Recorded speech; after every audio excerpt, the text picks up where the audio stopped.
Hey y'all. So I had my pre-op appointment this morning at 10 a.m. and I got all my questions answered. I had a whole list of them, so I'll go through what all I thought to ask the doctor before the surgery. But I found out what time I have to be at the hospital, and it's not nearly as early as I was thinking it would be. I don't have to be there until 10:30 that morning, so that's nice. So, some questions that I asked him, I'll just go over a couple of them. I asked him about like what to do for hair loss, skin elasticity, that sort of thing. And he said to definitely push protein and to reach my protein goals daily. He said that is the main goal and that will help with everything. And he said that if I do end up losing some hair, it's probably just something I would notice and not necessarily something that other people would notice. So, I don't know. Then he said it's also, of course, important to take your vitamins. So I already take vitamins. I'm used to doing that on a daily basis, so that's not going to be too much more of a challenge. Some other questions I asked him about caffeine after surgery because my nutritionist had mentioned that I should remove caffeine from my diet, at least at the beginning for a while. And he said that he doesn't actually have any restrictions on that. So if I wanted caffeine, I could have it. The only caffeine I really drink is, I drink those Mios that you put in water, and it's the one that has like caffeines and B vitamins in it. So I guess I could still use those if I wanted to, but I don't know, I might not.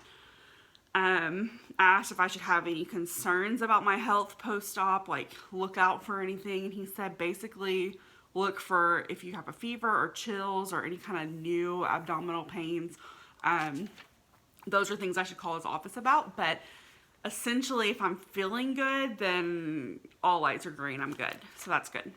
I have high blood pressure currently, so I asked him if I needed to be monitoring it daily, and he said, no, I don't really have to monitor daily, but if I'm starting to feel like lightheaded or dizzy, or mainly like when you get up and you're starting to feel lightheaded and dizzy, maybe start taking it and just see if it's starting to drop, because I might not need the medicine anymore.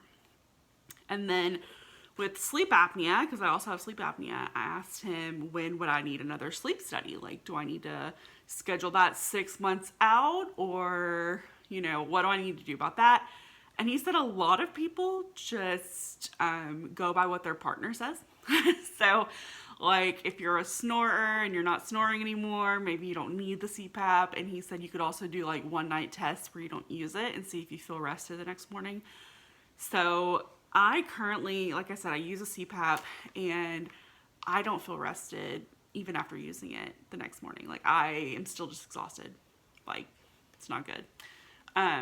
So it would be nice if some weight loss just automatically makes it work better and the therapy, make me feel rested the next morning, because it's really hard for me to get out of bed in the mornings.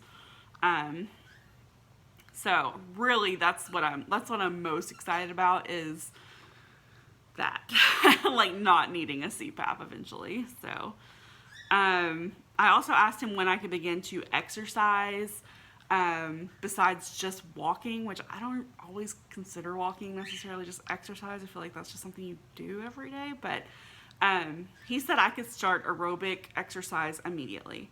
And then he said for 4 weeks, no more than 10 pounds lifting anything. So can't do any like weight training or any of that for the first 4 weeks. And then I have a T-zone vibration machine that you stand on, and it like goes back and forth, and it does involuntary muscle movements. That normally helps you like lose inches, not necessarily like a weight loss kind of tool, but it's better for toning areas that it's hard to tone. And he said that I could use that immediately, like whenever. So that's exciting. And then, let's see. And then I asked him when I could drive. So, because, I help take the girls to daycare in the mornings and pick them up. So just curious on like, would I be able to do that the next week? Like what? He basically said whenever, because I'm not going to be on narcotics at all. So whenever I'm feeling up to it and I feel, good after like anesthesia's worn off and all of that. So, so that's exciting. So that is good. I think that is based. Okay, here's another good question. I asked him if I have a goal weight, because he had not given me a goal at my consultation. I hadn't, heard about anything, and he said he's not going to give me an official goal yet. Like, he's going to wait until things progress and kind of see where I'm at. But he thinks that I should lose about 70% at least of my excess weight. So that would put me, depending on where you're calculating excess weight. So that would put me at like maybe 180, because he thinks I'd lose about 80 pounds. So I kind of want to be around 170, 175. So that is pretty close to like what I was thinking. So I think I'm going to make my goal 165 to 170, because I hear you also regain a little bit and then you settle. So if I aim a little lower and then I settle at 175, sorry, it's my computer going to sleep. If I settle at like 175, I'll be happy with it. So, but yeah, so I'm all set. I've had my questions answered. I feel good about surgery day. Not really sure where exactly I'm supposed to show up, but I'm gonna find that out, because I don't want to be late trying to figure out, because the medical center where I'm having my surgery is pretty large. So there's several entrances, so you got to know kind of where to go. And then I'll insert a clip from this morning here, where I had the COVID test, because we're having to have COVID tests before surgeries now. So this is me explaining how that went this morning. So enjoy that. I just came here to say that the COVID test is awful. Like, 10 out of 10, do not recommend. No.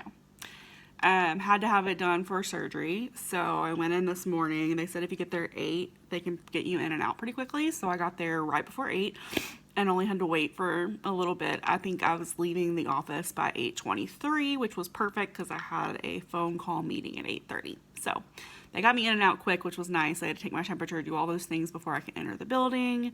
It's like a pre-op registration building for where I'm having surgery. But you can hear me sniffling and stuff. Like, they stick it way up there, like behind your eyes. Like, she was explaining how it works, and they have to get cells as far up in your nasal cavity as possible. So like, she was in there for a while and it still hurts from where she swabbed me, because they swab both sides. It makes your eyes water. My eyes are still watering, and it is, I don't know, 30 minutes after the fact at this point. Also, ever since I got in my car and have been driving home, I've been sneezing from like just, I guess, them irritating the area. Blah. Okay, so you see how my COVID test went. That was lovely. That was still bothering me for a while after. Like, it was, didn't like that at all. So yeah, if you have any questions or can think of something that I probably should ask before surgery, I might have asked it. I didn't go over every single thing that I asked him.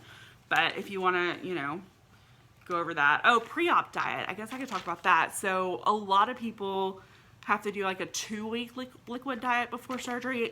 My surgeon doesn't do that. He does a 1-day liquid diet.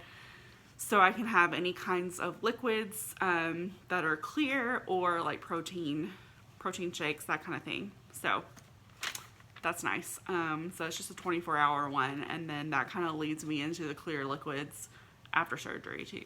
So, yep, but I'll get into all of the nutrition side of it later, because I'm going to make a whole plan of like when I can eat, what I can eat, that sort of thing, so that I'm prepared after surgery and I'm not going, oh my gosh, I'm exhausted, I don't want to think, like I don't feel good, and having to figure it out. But thanks for watching, and I will see you next time. Bye.